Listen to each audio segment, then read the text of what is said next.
नमस्कार मित्रांनो, ही आपली ऑर्गॅनिक पपईची लागवड झालेली आहे. पपई लागलेले आहेत त्याला.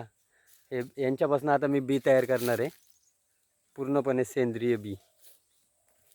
हे बघा पपया कशा लागलेल्या आहेत.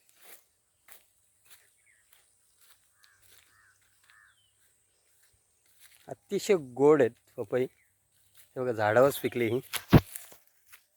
कलर बघा, झाडावर पिकल्यानंतर बघा अशा प्रकारचा कलर तयार होतो. पूर्ण येलो कलर तयार होतो. नॉर्मल असे डॉट डॉट येतात. हा बघा, तर मी ह्या पपईला काढते. ओके, हे बघा किती मोठी साईज आहे बघा या पपयाची.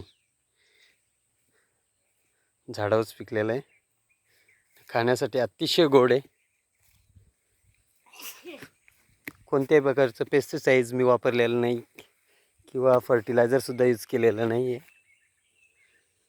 आपलं गोठ्यातलं, गाईंच्या गोठ्यातलं शेण त्यांना टाकतो मी. हे बघा अशा खालती, तेच त्यांचं खत तयार होतं आहे. हे बघा, शेण टाकतो मी असं. खूप छान साईज डेव्हलप होतात त्याच्याने. कोणताच रोग पण येत नाही आहे पपयांच्यावर. साईजसुद्धा मस्त झालेली आहे. पुढल्या वर्षी आपल्याकडे सर्वांना विकतसुद्धा मिळतील.